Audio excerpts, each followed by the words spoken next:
சற்று முன் ரிதன்யாவின் தந்தை அளித்த பேட்டியை பார்க்கலாம். போயிட்டு இருக்குங்கன்னு நேரா எஸ்பிஐ பார்த்து நேரா ஒரு கோரிக்கை வைக்கலான்ட்டு வந்தா எல்லாரும் சேர்ந்து அவரும் உட்கார வச்சு எல்லாத்தையும் கேட்டாரு, எல்லாத்தையும் தெளிவாக விசாரிச்சாரு. எங்க சைட்ல என்ன பெட்டரா பண்ண முடியுமோ கண்டிப்பா நான் பண்ணி தர்றேன். ஏன்னா நீங்க நினைக்கிற மாதிரி ஒரு வாரம் 10 நாள்ல எல்லாம் அதுக்குண்டான கால அவகாசத்துல பண்ண முடியாது. எல்லா எவிடன்ஸையும் கலெக்ட் பண்ணிட்டு உங்களுக்கு கண்டிப்பா நான் நல்ல ரிசல்ட் பண்ணி தர்றேன் அப்படின்னு சொல்லி ஒரு உறுதி வார்த்தை கொடுத்துருக்காரு. ஏன்னா இந்த சுச்சுவேஷன்ல யாரு நம்புறது யாரை நம்பலைங்கன்னு ரொம்ப முடியாத ஒரு இக்கட்டான சூழ்நிலையில் இருக்கிற எங்களுக்கு, ஏன்னா வர்ற தகவல்கள் இது வரைக்கும் வழக்கு தோய்வா போயிட்டு இருக்குது அப்படிங்கிறது எல்லாமே எங்களுக்கு ஒரு கவலை கொடுக்குது. பொண்ணை இழந்துட்டு நிக்கிற எங்களுக்கு என்ன சொல்றதுன்னு தெரியல.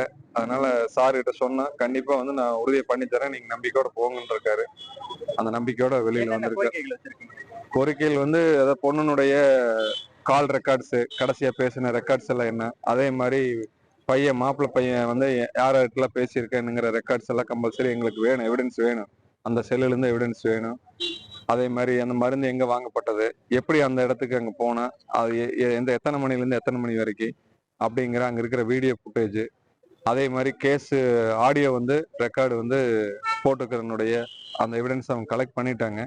அதுக்குண்டான இன்னும் வேற ஏதாவது அது சம்மந்தப்பட்ட ஒன்னும் உற்றார் உறவினர்கள் எல்லாத்தையும் விசாரிச்சு சரியான தகவலை பெற்று அதுக்குண்டான தீர்வு வாங்கி கொடுக்கணும் அப்படின்னு சொல்லி கோரிக்கை வச்சிருக்கோம்.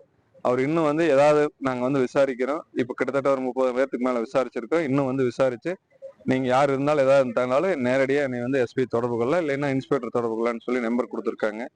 யாரு இது சம்பந்தப்பட்ட பொண்ணுக்கு நடந்த அவலத்தை தெரிஞ்ச யாரா இருந்தாலும் நேரடியா தகவல் கொடுக்கலாம். அவங்க சொல்ற வாக்கு மூலத்தை நாங்க பதிவு பண்ணிக்கிறேன்னு சொல்லியிருக்காரு. இதன் மூலியமா அந்த தாளக்கரை கோயில்ல இருந்து, அதே மாதிரி முரியாண்ட மணிப்பெருமா கோயில் வழியில யாரு எந்த தகவல் தெரிஞ்சிருந்தாலும் தயவு செய்து இன்ஸ்பெக்டர் ராஜ்பிரபு அவர்களுக்கு தகவலை தெரிவிச்சு என்னுடைய பொண்ணு வாழ்க்கைக்கு ஒரு ஸ்ட்ராங்கான ஆதாரமா, உண்மையை யாருக்கு பொய் பேச சொல்ல, உண்மையா அங்க என்ன பார்த்தீங்களா, உங்க வீட்டுல ஒரு பிள்ளையா நினைச்சு அந்த தகவல்கள் எல்லாம் தயவு செய்து தாமா முன் கொடுத்து என்னுடைய பிள்ளை இழந்த இந்த இழப்புக்கு ஒரு தண்டனை வாங்கி கொடுக்குமாறு எல்லாத்துக்கும் வேண்டி விரும்பி கேட்டுக்கிறேன். அதாவது அவங்க உடல்நிலை சரியில்லைன்னு சொல்லி விட்டுருக்குறாங்க ஃபர்ஸ்ட். இப்ப நாங்க எஸ்பிஐ கிட்ட சொன்னதுக்கு அப்புறம் தனியா கிரைம் பிரான்ச் போட்டு சப்டன்ஸ் போட்டு